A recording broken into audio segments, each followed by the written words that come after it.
There's a new food show sheriff in town, Podna. Trey's Chow Podcast Live will feature celebrity chefs and pitmasters with celebrity mixologists with creative cocktail menus from distilleries statewide. We'll have farmers, ranchers, wildlife experts, fishermen, and more, all for the culinary world and the foodies. Live from the Spoonie Studios on the iHeartRadio platform, Trey's Chow Podcast Live. And we are back again for another Friday. And we're have a special edition today. We're going to talk about Caboo, Texas. And we've got a chef here with us, Chef Brad Alders, right? Alberts. Okay, great. And Brad, you are from Dallas area. Grew up, born and raised, yeah. Born and raised, native okay. Texan, yes, sir. That's awesome. And you've been chefing now for how long? A long time. My whole life. Whole life. Yeah, out of the womb. Out of the womb. Cracked out of the egg. Cracked out of the egg. Okay, so you were when did you start chefing? I grew up in Dallas. Was in a rock band. Was it a rock band? Nobody would give me a job. That's had awesome. long hair, tattoos, Yeah. and I got a job in the kitchen. Figured out I liked it. That's how you started. I was good at it, and the rest is history. Yeah. And so you started here, and then you moved around a little bit, right? I did. Grew up in Plano, and Right. back then there wasn't a grocery store in Plano. Yeah, there was. There was farmland. Yeah. 2 laners in and out, and had the opportunity to move to the West Coast. Moved to San Francisco. Love San Francisco. I love the food in San Francisco. One of the greatest food towns. A lot of the chefs that passed through here have done stints in San Francisco. On and off, 10 years, a couple different tours. It's hard to get away from. Yeah. The only thing that brought me back was the great state of Texas. Yeah. I went to school out there. Worked with a lot of great chefs, a lot of great restaurants in and around the Bay Area, and really, growing up in Plano, cuisine was pretty simple. Yeah, it was. Right? It's pretty San simple. Francisco, there's a big, huge change from Plano to San Francisco. Yeah. Yeah, sure was. And I was young. I was 18 years old. Hopped in a little Chevy truck and you drove out there. drove out there with not much to boot. But no, it was really brilliant.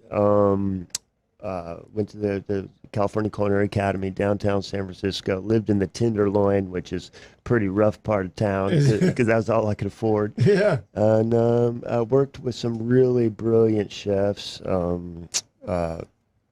Alice Waters, Paul Bertoli. The list goes on. But just really trying to find my niche. It was funny. I was just listening to John talk about his career, and he was doing it on the East Coast, and I was doing it on the West Coast. It was pretty funny, but same time frame, and the same periods in cooking, cuisine. It was all about classical French. Nouvelle cuisine was on the uptick. Southwestern cuisine in this region was coming up. So spent a little time out there, going to school, learning my chops as it is. Learning chops. Yeah. So did you go culinary school? I did. Okay. I did. A California Culinary. Oh, cool. Downtown San Francisco, California. And was that a 2-year? Yeah, it sure was. Wow. And did you enjoy it? My father would tell you that he's not sure I really want to become a chef, or maybe I just wanted to move to San Francisco. Yeah, but the culinary experiences in San Francisco are amazing. You learn a lot out there. So yeah, it was truly epic. Had the opportunity to come back to Dallas. Came back to the mansion. The mansion's come up a couple times this morning. Yeah, it has. And it's been coming up a lot lately. Dean Famer said we're talking about the mansion. Dean, he's just such a great guy, and I came back to the mansion right out of culinary school, and tremendous experience.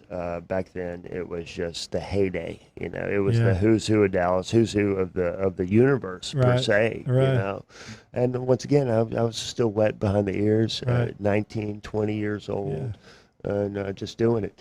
So at that point in time, I had opportunity to go to Europe, and I think I was still trying to figure life out. Yeah. You know, so That's a good thing to go to Europe, though, man. That's awesome. You learn a lot. Europe, it too. sure was. I met with some recruiters, and they said, "What do you want to do?" I said, "Well, I'd like to go to Japan. I'd like to go to Australia, and I might like to go to Europe." They said, "How about Zurich, Switzerland?" I said, I said, "Yeah, why not? That sounds pretty good." And about 3 months later, I got all my paperwork together. I was out. Spent 3 years over there. Worked with a master chef, youngest master chef in Europe at the time. Rainer Stutz was his name. Owned his own hotel, Michelin 4-star. Been in the family 3 generations. He was the 3rd generation owner. Changed my life. You know, there are 2 ways to live. And it's our way, and then of course, right. you know, maybe their way. Right. Right. That was that. Gave me a great opportunity to see life through some different glasses. Growing up in Texas, you know, I like Mexican food. Yeah. I like barbecue. Oh boy. I like, you know. Yeah. I like sunrises That's and right. sunsets. You know. Yeah, I know. So learning, you know, my German wasn't that great at that point in my life. It's got a little better. My French is au fair. I speak pretty good Spanish. But being working in the kitchen, you got to be able to speak Spanish. You do. Yes, sir. So yeah, that was it. Came back to the United States. Went back to San Francisco. Got my first real big gig. Place on Fillmore called the Hillcrest. And I think I was 23, 24 at that point. And we had them there again, you know. Met a lovely lady. Thought I was going to get married. And wanted to be a little bit bigger fish in a smaller pond. And started looking to, once again, trying to reinvent ourselves. Yeah. You know, if you're just sitting at this table, you're never going to get there. That's right. You know what I mean? That's right. So that was that. And a lady by the name of Ann Lindsay Greer, one day called me on the phone. She'd come across my resume somehow. And she said, I work with some people in Dallas, Texas, and would really like to fly you to Dallas. I was living in San Francisco. And we've got these great opportunities. We're open. We have this Italian concept we want to open, and we have this seafood restaurant in Highland Park Village. So flew to Dallas. I met with a gentleman by the name of Jack Knox. He had started a restaurant called Cafe Pacific back in the early 80s. And still open today, 43, 44 years of success, you know, Dallas landmark. And came in, met with Jack, and the rest was history. We opened up Patrizio, a little Italian restaurant called Patrizio. Yeah. And I did that for, 15 years, 16 years. We opened up a couple of those, worked with Jack at the cafe. Executive chef, corporate chef, vice president of operations. You enjoy that? That was awesome. You also worked for Eddie V's. I did. Yeah. You know, I started growing gills at Cafe Pacific. Yeah. You know, being landlocked in Dallas, Texas, you know, we have to do some research and figure out stuff about the Atlantic, about the Pacific. Right. You know, we're not down on Especially from Plano. Yeah, that's right. It's a little bit of a drive to the Gulf, you know. It is. One thing led to another, and I came across a couple cats, Larry Foles and Guy Villavaso, and they had just started a restaurant in Austin called Eddie V's. And it was. Did Eddie V start in Austin? It did. It did. Okay. I thought it started on the East Coast. No. First Eddie V's was in an old tire store on 6th Street in Austin, or 5th Street in Austin. Awesome. And that was number one. And I joined on a couple years later. Opened up Fort Worth, Dallas. they later sold Eddie V's to a larger conglomerate, Darden, Right. and they have other great restaurants, Capitol Grill, Seasons 52, Right. restaurants. I like all the restaurants. Restaurants of that ilk, you know. So that kept me traveling for the last 11 years. Yeah. Really. I've been living in Florida the last 6 years, fishing, living. Yeah. You know, growing gills. My gills are bright red. That's right. Yeah. So you came back and you're at the Cowboys Club. Cowboys Club at the Star in Frisco. That's right. It is just next gen. What a great opportunity! I'm truly blessed. I'm so excited to be home. Been traveling around a little bit. Been back in Dallas for 3-4 months now. Been at the Star. It is such an awesome thing. That's a great venue, isn't it? It is. It is. For anybody who doesn't know anything about the Star, well, first off, it's the world headquarters for the Dallas Cowboys, right. America's team. Right. Yeah, that's right. Go boys. That's right. It's where the team offices, practices. That's where all the deals are made. And then the Cowboys Club is a private social club. How many members? It's so private, I don't even know. Yeah. 25,000 square feet. It is an expansive space. Huge. It is, once again, it's the members, the players, the coaches, other home. It's really their space, and I'm so fortunate to be part of it. Overlooking 2 practice fields, 1 turf, 1 grass. Is it a different menu every day? Or is it, every month? Every month. Every month, and that's the commitment that I have to the members and everybody else associated with the project. Is the first of the month starts on the first every month, and we roll a new menu every month, and with a high degree of seasonality. Regional flair. That's obviously, awesome. It's out in Frisco. Sure. And being from Texas, I definitely have that peace in my soul. And yeah. So is it a big menu? How does the menu work at the Star? it has been a big menu. I've slimmed it down a little bit. A little closer. We're slimming it down a little bit at this point, just to keep it moving forward. In Texas, there's really a couple seasons, right? Right. Hot and cold. Right. Yeah. Yeah. Really trying to emphasis on small plates, entrees. We have a brilliant pastry department as well. And it's 3 food services a day. We have breakfast, lunch, and dinner. Is that every day? Every day. I didn't know that. Every day, 7 days a week. So people come in there eat anytime they want to if you're a member? 7 a.m. until midnight every day of the week. So as a member, a lot of our members office at the Star or are out in that region or are just attracted to the opportunity to be associated either with the organization. Okay. We have meeting spaces, world-class meeting spaces. It's such an impressive venue.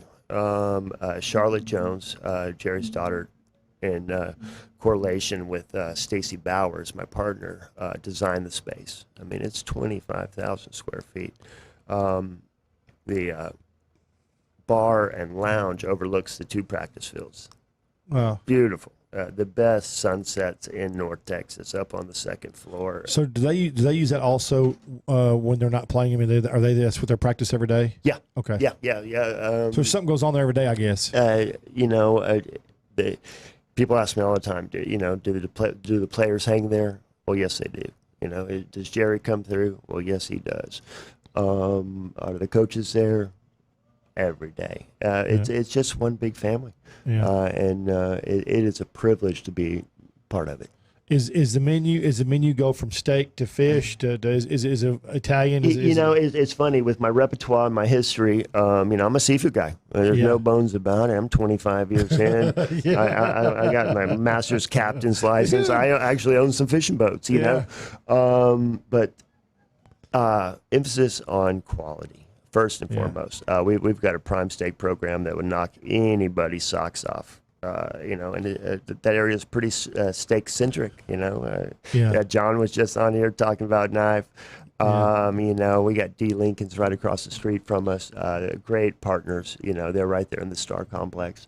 I've not been there yet. Is it good? Have you been? Outstanding. Yeah. You should. Yeah. D. Lincoln's something to do with the old. Something to do with weren't they Del Frisco before they started that? She was Del's front lady. Yeah. Okay. Yeah. She was at the door on the floor every night. I couldn't tell you how many years, but a long time. So. So you have them there. So we're steak centric. We're seafood every month, and right now we've got a market fish that comes through daily. We fly our fish in from the East Coast, West Coast daily. Really emphasis on seasonal properties. We work with a lot of local farmers. Profound Farms is somebody out of Lucas that we're working with right now. Profound. I see them all. They're all over social media. They are. They seem like to be really good people. He is doing a great job, and they had a picture of their staff. They have a picture of their staff. They look like they were having a good time. Well, anytime you can say, I need this, and they go out to the field and pick it for you, and it's on your table that afternoon. It doesn't get much better than that. You can't get much better than that. No. Is it all vegetables? They're doing primarily herbs and lettuces and some vegetables. And when you say lettuces, oh my God, he all of them, and some that we'd have to Google and figure it out. Lettuce has sure grown the last 10 years. The lettuce market, it used to be iceberg, and now there's I don't know how many other kinds of lettuce there are. They do a really great job. They've also started a consortium of sorts and brought a lot of the local farmers together as Profound being a distribution point, and then they're able to move that around the DFW to all the chefs and restaurants. So we're going to let's talk about Kaboo for a minute. That's why it's Kaboo, right? That's what Kaboo. We say. Kaboo. Yeah. I'd say Kaboo, Texas. So that's going to be let's see, man. There's culinary. There's music. There's stuff's going on there. There's so much going on. It can be a tongue twister to explain. But as I understand it, it will be a multi-sensory media event. Yes. We have music. We have art. We have food. We have libation. And it's 3 days. It's going to be the 10th, 11th, and 12th of May. Next weekend, Mother's Day weekend. That's right. And I mean, golly, Pitbull's going to be there. Sting's going to be there. Dennis Miller's going to be there. A wide array of musical artists. There's going to be art installations. There's a swimming pool too, isn't there? There's going to be a pool. There's a pool there. And it was all taking place at Texas Stadium. AT&T Stadium. AT&T Stadium. That's right. I don't know why I still say Texas Stadium. It's AT&T Stadium now. Well, that's because you grew old up school. here. Yeah, that's right. Yeah. AT&T, I think they paid $100 million. We should probably call it AT&T Stadium. We should certainly give it the respect it deserves. That's right. It is a beautiful facility. Yeah, so it's good. All that's going to be there, and they also have a comedy. Comedy. It's divided up into different segments. It's culinary, and comedy, and they've got It is a festival. It's crazy. We've heard of all these other festivals that go on, all over the nation, all over the world. Right. And this is really going to be the first one that's come to North Texas. Yeah. So it's a great opportunity for people to get out and explore different opportunities. Be it, if you're into music, there is a wide genre of things to do. Yeah, there is. The music goes from it's from country to rap to rock. Kid Rock's going to be there. Kid Rock's going to be there. Sting, Pitbull, and many others. And they've done these around the country. Now, this is the first time they've been in Texas, but they've done them in Miami, L.A. I think it started off on the West Coast, right? And indeed, this is going to be the first time it's been in Texas, and based on the venue, AT&T Stadium is huge. 100,000 people can attend. Yeah, and it just has all the amenities of a state-of-the-art complex. They're also, the culinary deal is going to be a culinary show. It will be. Is it more? Is it kind of like? Is it? And I've only seen the pictures and I've read about it, but until I actually experience it one time, I'm gonna be in the dark a little bit. But is it? I'm with you on that. Yeah, we're getting ready to experience it. It'll be a series of chefs from the culinary side. local chefs and some international chefs will come in and perform, and basically kind of like doing this show. We're gonna get up there. We're gonna talk food. We're gonna cook. We're going to experience, and be about an hour-long segment, I believe, for each participant. Right. And it's going to be from sweet to savory, to libation involved, indulgence, Right. and hospitality, and that's what we're going to do. They also have a big drink or craft cocktail deal there, don't they? A big drink my deal? goodness, yeah. I mean, they have all kinds of partners, Maker's Mart. Boy, I'm a little remiss on all the mixology side. I can't even. But no, there will be a lot of libation going on. Yeah. So it's amazing, and it's going to start Friday, go Friday, Saturday, Sunday. Yep. And they can still get tickets, and it's easy. It's Kaboo, Texas.com or Kaboo.com. KabooTexas.com. Go online, purchase your tickets. A ton of different packages. I think it starts off at about $99. It does start at $99, and goes all the way up to sky's the limit, I believe. Yeah. And get you one of those boxes. It's gonna be a neat deal. I still can't figure out how the pool's gonna work. I have to see this whole thing happen. It's just such a big event. I see this whole thing happen at one time. I'm going to bring my Speedo. Yeah, the Speedo. That'll be funny. That'll be really funny. I wish I had more. I know they've got suites there, right? Yeah, they've got suites. They got VIP. They got all kinds of merch. The suites are extraordinary. Are they okay? It caters to all people. You want to bring the family, it's affordable.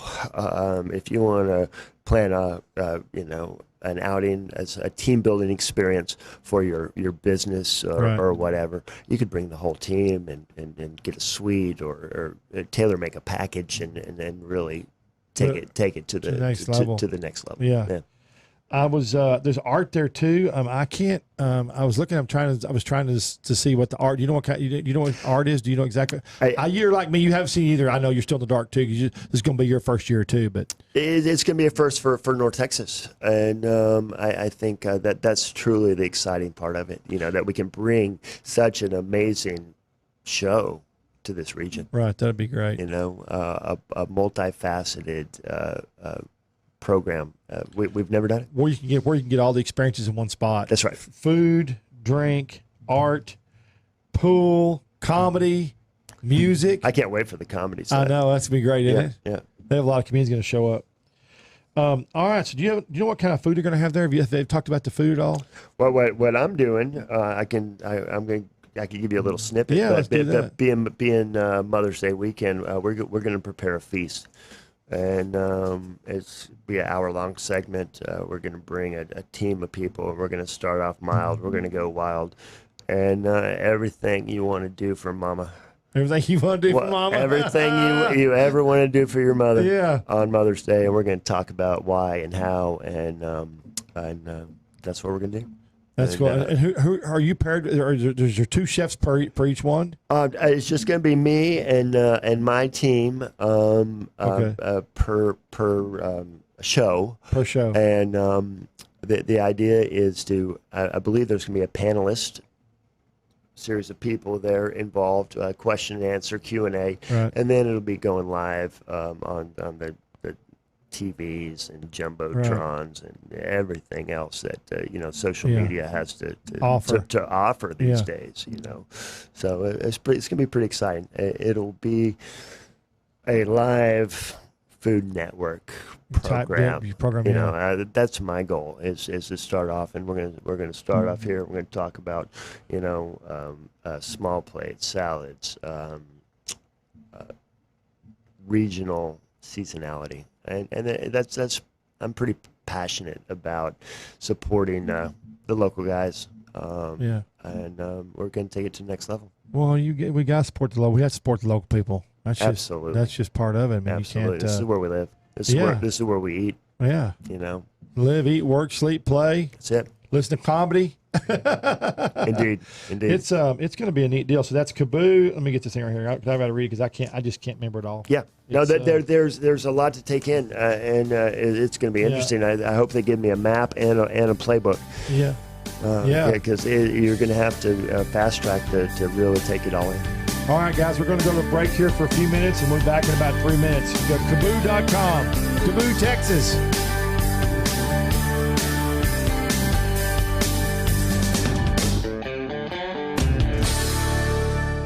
Do you use the expensive blue or yellow pills to charge your sex life? Are you thinking about it? What if we can promise you the same results for less than $3 a pill? If you're paying $20 a pill for the other pills, you're getting taken to the cleaners. Our pills deliver the exact same results for less than $3. You'll save more than $16 a pill for the same results. And right now, radio callers will get 44 blue or yellow pills for $120 with free discreet shipping. You can save more than $700 off pharmacy prices. Charge your sex life now and save a ton of money. Call now and get your 44 pills and save over $700 and qualify for free shipping. Stop overpaying and call right now. 800-218-6473. 800-218-6473. 800-218-6473. That's 800-218-6473.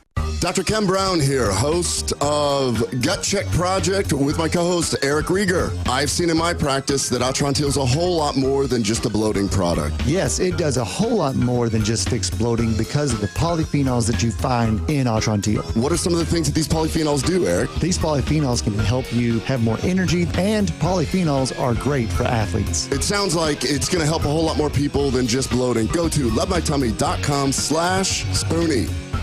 Take the pain out of ordering your diabetic testing supplies with Diathrive. Diathrive ships the testing supplies you need directly to you when you need them. Best of all, with plans starting as low as $8 a month, Diathrive is probably going to cost you less than what you're paying today. Diathrive is so convinced that you'll love their service, they're offering your first month of supplies free. Simply type the code DOC, D-O-C, at checkout. Diathrive.com. That's D-I-A, thrive.com.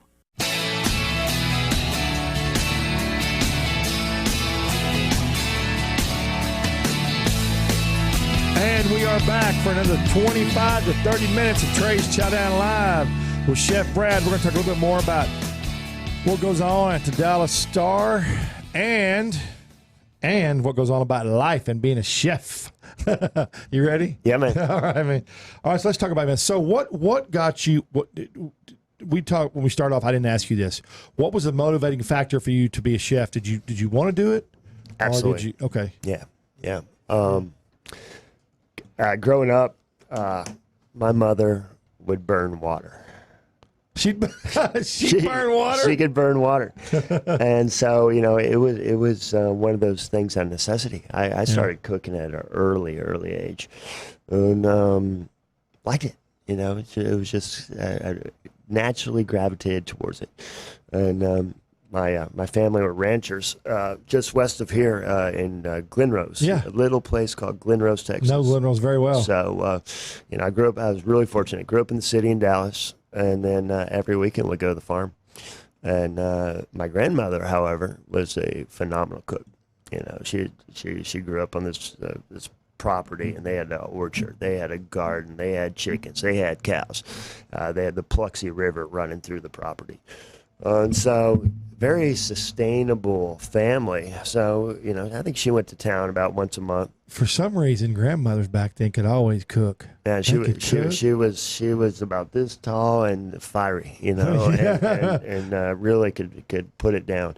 Yeah. So, you talk about inspirations. I have to say, it sounds kind of pat, but I think my grandmother was probably my greatest inspiration because she cooked for the family and from the heart. Right, it's just really a passionate thing, and maybe some of it out of necessity. The depression in Texas, those were tough times, and moving forward, it became a staple. So that was probably my earliest inspiration, and I found at an early age that that's what I was going to do. went to high school, a couple of high school rock bands. Actually, you said that. You said you're a rock band. No. Music is definitely true to my heart. Probably food, music.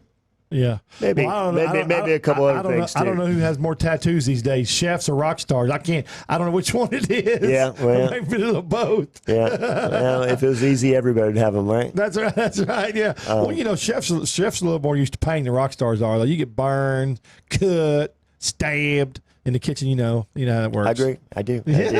So that was your grandmother's passion. That was awesome. Yeah. And when you said it was west, it was farm. Was it a farm ranch? They're cow farmers. They were cow farmers. Oh, awesome. What kind of cows were just? It's funny. My grandfather raised Charolais. Oh, awesome. You familiar with Charolais? Yeah, very much so. French cows. Yeah, beautiful. And nobody in Texas raised friggin' Charolais. There's a bunch of them up on in East Texas now. Is there? Yeah. They're not good eaters, but they sure look pretty in a green field. Yeah, they do, don't they? Yeah. That's funny. You said they're not good eaters. Well, no, we always had a freezer full of meat, Yeah. And Charolais are big in East Texas and places where they don't have to worry about being hardy for the heat, the real bad heat. I think that's part of it as well. They're not great pasture cattle. Yeah. So you said they look good in the green pasture. They would look good in the green pasture, wouldn't they? See, I have black cows. I have Brangus and boy, it's hard to see them, sometimes. But you can see those white cows, though. Yeah.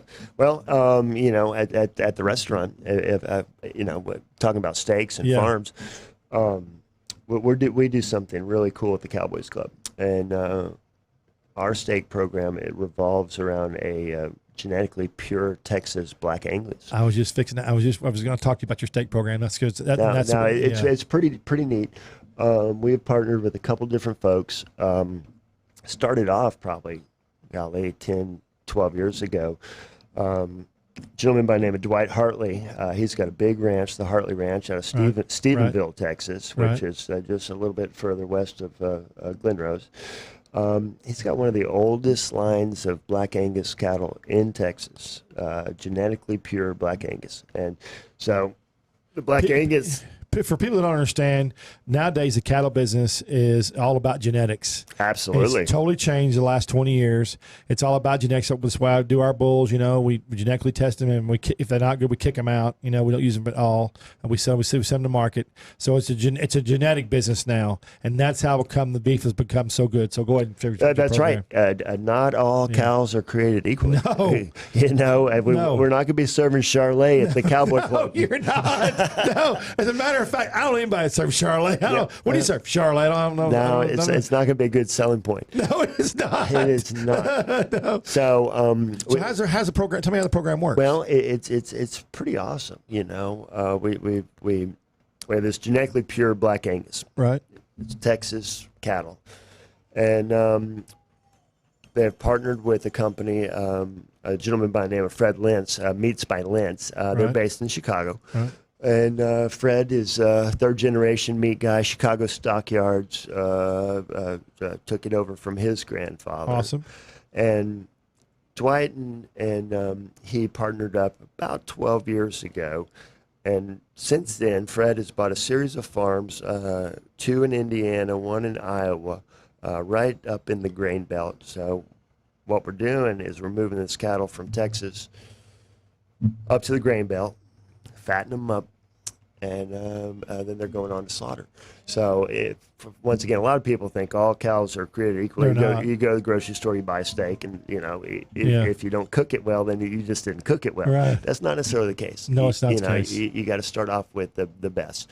So the Angus, it's my belief and our belief that first off, they're a little bit smaller cow. Right, they are. They mature probably, about 18 months or so. 18 to 22, 18 to 22 months. They're fully matured, but they're a little bit smaller. So they're going to slaughter at about 1,000, 1,200 pounds.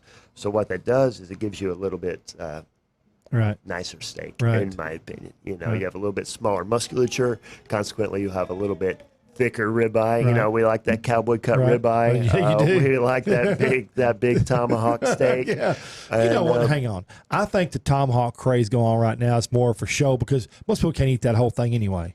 So it's more. I see little 90-pound girls eat it. Do you really? Absolutely. Do you really? Absolutely. It'll surprise you. It looks so good for social media and stuff, and some of them are really, really big. I mean, thick.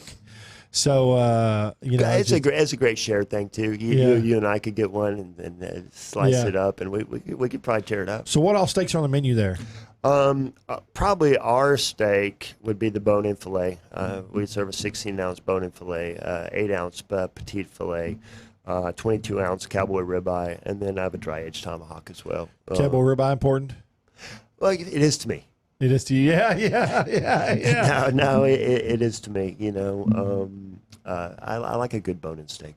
I think it impairs some flavor, and it definitely looks super sexy on the plate. Yeah, it does, doesn't it? I tell you that if the tomahawk is on the right size plate and plated well, the tomahawk looks crazy. It looks like a Fred. It reminds me of Fred. You know, remember Fred Flintstone deal. His wife Wilma. Yeah, you know they set that big thing on the side, and then car tips over, whatever. That's what it reminds me of. Yeah, absolutely. so that's that. Some of the best prime beef you will ever put on a plate. And that's so you've got the beef program, and you got the Profound Farms program. We do. And how does it work for Profound Farms? They're direct to farm to table venue or farm to restaurant venue, which is actually farm to table, and they bring it to you whenever you order it. I tell you what, anybody concerned or interested in your food chain, and really want to get involved with something unique and cool, go to their website profoundfarms.com, and the services. You know, that they're just it's a family operation. It's really unique for Texas. Years ago, when I was living in Berkeley, there was a place, Konakai Farms. I mean, this must have been 40 years ago. Yeah, and long time ago.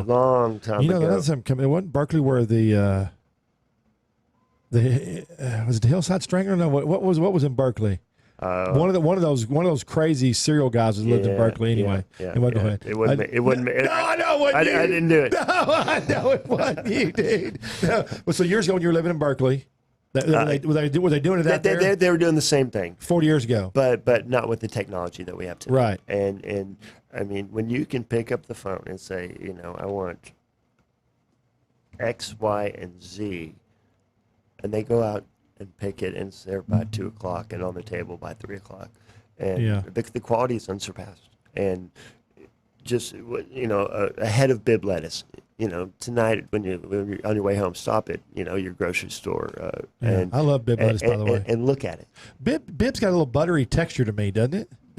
Butter lettuce. I call it butter lettuce. Yeah. Absolutely. It's got a great texture. Is that a hybrid lettuce? It is. Okay. Yeah.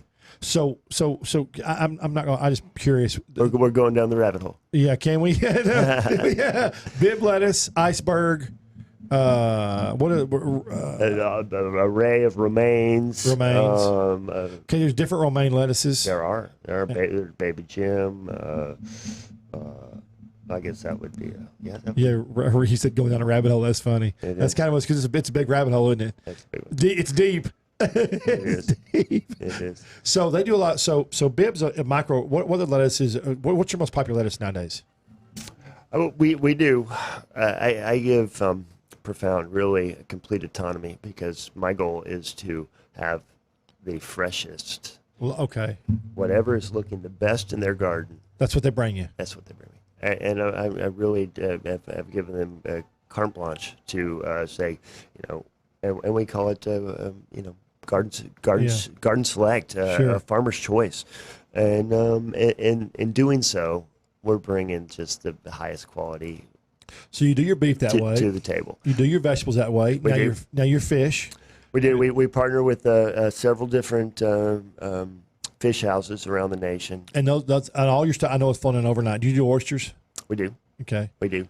You know, on the East Coast, you have some really great Big difference in East Coast, West Coast, and what you get seafood wise. That's right. I don't think a lot of people don't understand that unless they're seafood connoisseurs. But Texas and the West Coast has a little spat on oysters going on. Yeah, they do, don't they? They got a little spat going. Yeah, they do.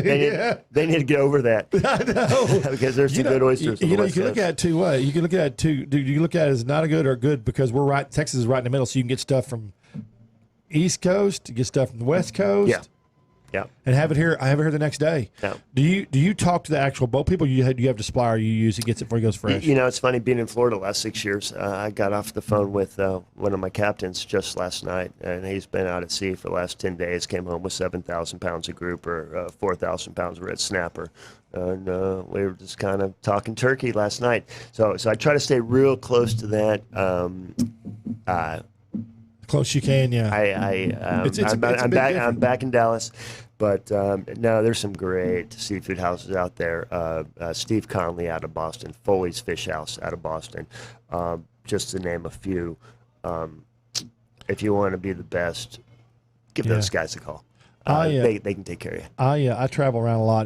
Do a lot in California and Florida and all over the place. But what I'm still amazed of in the last 10 years is how much groupers on the menu in Florida. My God, everybody's got grouper tacos, grouper this, grouper that, grouper sandwich. Good Lord, lots of grouper on that menu out there. Yeah. The grouper's better in Texas. I'll just leave it at that. I want you this much, so trying a lot of different dishes.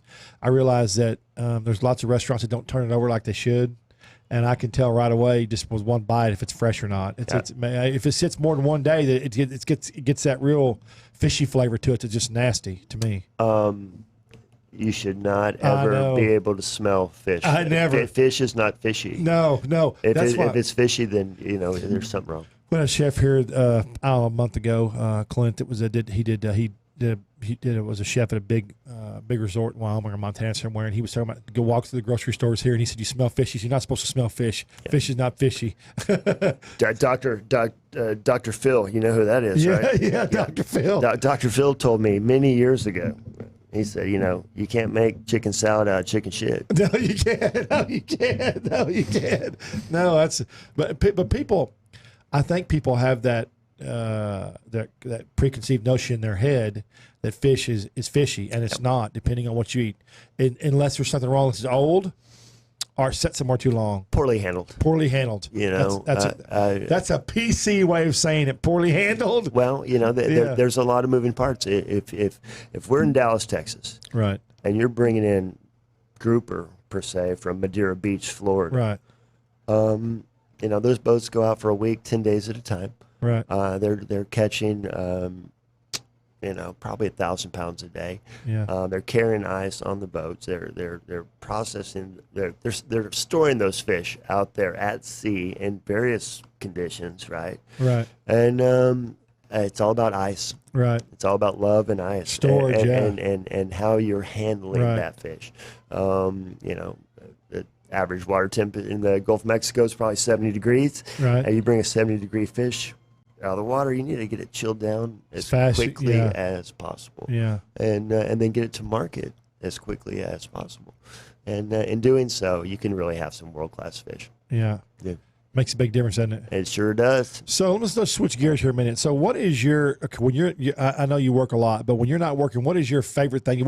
What is your favorite thing to eat, Brad? What does Brad want to eat when he wants to just get something fast or something? What's his favorite kind of? Am I by myself or am I on a hot date? I know you're by yourself. Okay. I've been back in Texas just a couple months now, and man, I tell you what.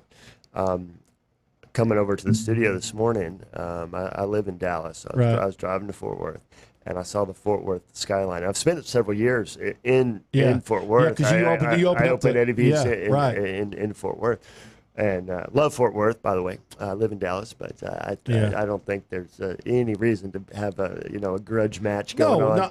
Listen, not in today's times. No. And I tell you, today's times, it's all people come over to Dallas to eat. People come from Dallas Fort Worth to eat. It's a huge. It hasn't changed 100%, but it's changed about 75%. It is a huge. There's still going to be those people that have problems with Dallas, but it's not that way anymore. And it shouldn't be that way because if you want experiences, culinary, food, art, then you go both. You do Dallas because they both have different experiences. Equal. It's just different, but equal. Just a little different, and as it should be. Yeah, and in Fort Worth we have culture. We have the cowboy, the Western culture way of life, That's right. which they don't have in Dallas. And Dallas has got the more artistic side. Sure. So while we have art here, Dallas has got a lot more of it there. And in the culinary world, the culinary scene is phenomenal now. It sure is. Oh my God! San Antonio, Austin. Oh man! Every city's I call it the food triangle. You leave here, you go there, and you bounce back up. Yeah, that's right. So all right, let's get back to what Brad likes to. What's his favorite thing to eat if he's by himself? Man, I tell you what, being back in Dallas, if I'm going for barbecue, when I leave here, I'm going to Angelo's. Okay. I'm going to Angelo's. You for lunch? I'm going to pick up some ribs and I'm taking them onto the club. Yeah. That's what I'm doing. Yeah. If maybe for Mexican, one of my favorite things to do. Is go have lunch at the original. On Camp Bowie? Well, that's good too. Yeah. That's good too. But in Dallas, there's a Mexican restaurant. It's been there 102, 103 years. Oh, which one is it? That is the original El Phoenix. Yes. Oh, yeah. Right downtown. Yeah. Man, I walk into that place and the building hadn't changed much either, has it? No. It's just kind of magical like that. And the food, it's just the same. I really enjoy that. Chips are good at El Phoenix, too. Always the same. And, just you said something very funny, always, and it has been since I was a boy. 103 years. But they're very good at keeping consistent quality. They're very, very good. I mean, I've never had a bad meal. It's just fun and packed, and the energy. Yeah, I think that's what it is. You go in there for lunch, and I've been doing it my whole life, so maybe that's why I just love it. Did you miss Mexican food when you were in Florida? And I go down there quite a bit, and they have it, but it's not the same. It's just not the same. You can find some decent barbecue, but no. Mexican is sorry. Yeah, I don't have any Florida listeners out there. I'll just lay it out there. It's pretty sorry. Yeah. It's funny. I've tried, man. I couldn't. I've tried now for 5 years to find 10 years to find some good barbecue. It's just okay. You can find some in Georgia. It's different though. It's a different type of barbecue. Just different. It's not Texas barbecue, and it's all all different flavor profiles, but I just still cannot find down in that part of Florida. I cannot find some great barbecue or some good. Even I haven't even found really good Mexican food. It's just why? I don't get it. I think it's a little transient. That was gonna be my first suggestion. I think so many people come and go, and I mean I knew a couple of native Floridians. They call them crackers. Right, crackers. That's what they call them, crackers? I'm a redneck. They'd be crackers. Oh, yeah, that's funny. But everybody's from somewhere else. So I think the Florida cuisine could use a little bit more soul. Yeah, we're a little bit more rooted right here in the Lone Star State. Right, and more passionate about our food stuff. Yeah. But you are right, because I talk, I'm very social, kind of. I can tell you like to talk too, but I like to visit restaurants and bars. That's how I get to know people. It's how I get to know the area, kind of what's going on, culinary and everything. And I'll sit and talk to people, and you're right. I've only met in the last 10 years, I bet 5 people and I'm there a lot that are actually from there, born and raised. Yeah, no, I have some close friends that are and great people, but I think that dictates the cuisine. Yeah, that there are. My kitchen in Florida was international. I had 11 different, national origins. Sure. Where here it might be 2 or 3. Right. Now we have that now, and I both know now in Texas we have a lot. They're not transient; they're just people that are moving here they're making this their home now. East Coast, West Coast. Yeah, they're making it home now forever. They want to live here for known reasons. We were the number one last year, and as far as I think they said, 460,000 people came into the Metroplex. 460,000. It's amazing. That's a lot. I work in Frisco. And well, the infrastructure in Frisco's changed a lot too. They're doing new roads. I mean, it's just amazing. I mean, you just blink and there's going to be something else. Crazy, isn't it? It absolutely is. I don't know. Let's see, what else does Brad like to eat? Yeah. What's your guilty pleasure? If I got a hot date, I like to go to there's a chef out of Austin, Tyson Cole. He's got a little restaurant in Dallas called Uchi. Yeah, oh yeah, I know that one. Yeah. Little restaurant, little restaurant called Uchi. Uchi. Yeah. I really enjoy that as well. Yeah, that's awesome. I slide in there on a regular basis, sit at the raw bar, and get my guilty pleasure on. Get your guilty pleasure. Yeah, that's pretty funny. Little sake tasting. A little sake, feed me. Just feed me. Just sit back. Well, at that point, you just say, "Hey, just bring me something." No, that's what I did. Yeah. Just sit back and let it roll. What was your favorite thing to cook when you were at EVs? You know, the vision of Larry Foles and Guy were.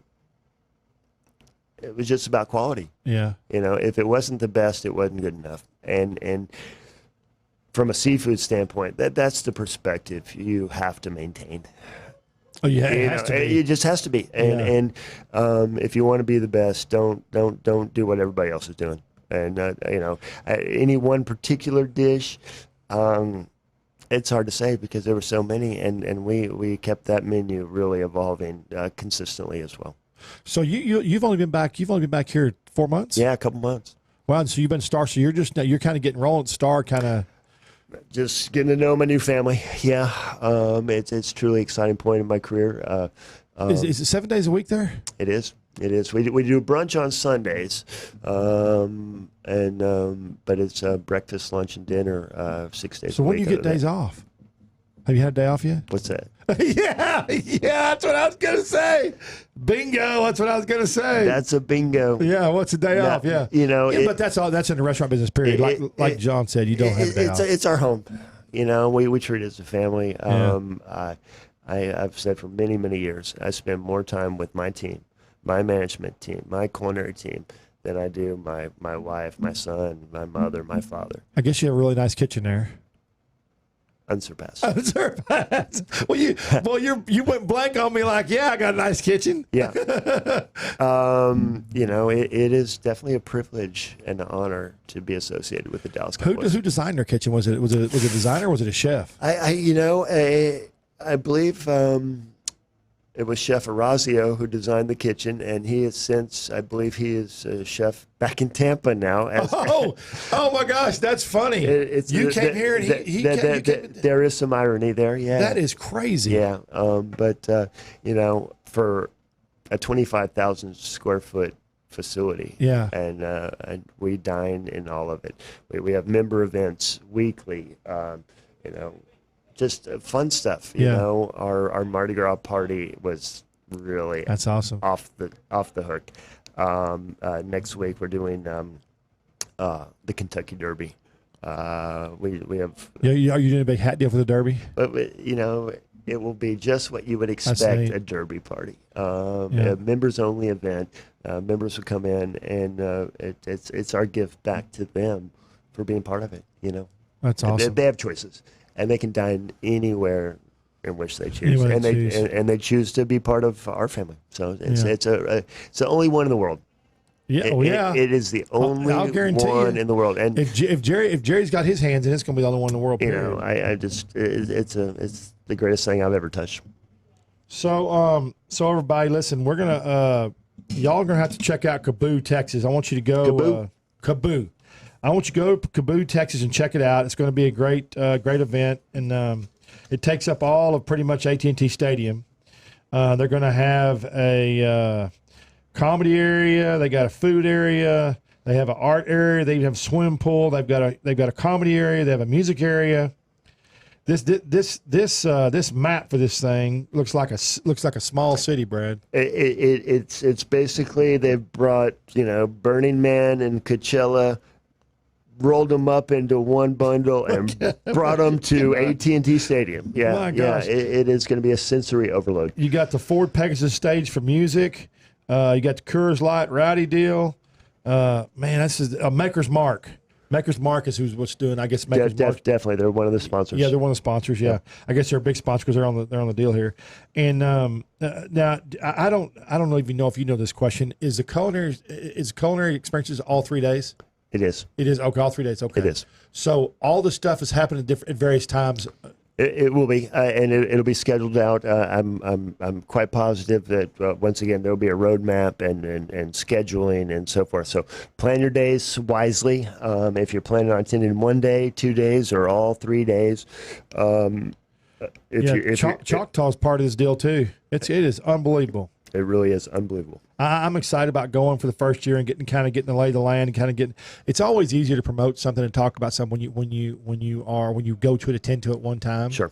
And you can kind of get how everything functions and operates, and it's just be a great deal. It's the first in North Texas, and it's going to be new to all of us. It's one of the biggest festivals I've seen, I think, in North Texas. It is 100% going to be the largest thing we have ever done in this region. If y'all want to do something, go online right now, or sometime when you get a chance. I wouldn't do it right now if you're driving. That wouldn't be a very good idea to do, but I'd go online and I'd look up Kaboo, Texas, and just look and see what everything's going on. I'm excited about it, and they even have fashion there. We talked a while ago about Dennis Miller. I'm excited about seeing that. I like Dennis Miller. Heck yeah, I like him. He's old school comedy. They have new school, they have old school, and you need to check it out. It has something for everybody. Now, if somebody wants to come eat your food up at. They can't unless you're a member, right? They got to be a member. But there are memberships available. Yeah, there are memberships available. Cowboyclub.com. Cowboy. I was going to ask you that. Okay, cowboyclub.com. So anybody who would be interested in becoming a member, cowboyclub.com. Cowboyclub.com. Come on up, and we'll show you around. There's the application process. It's just a glorious mix of people, all different age groups, classes. Thanks for coming, Brian. Really neat. Hey, nice to meet you. Yes, sir. Thank y'all. This is the only 20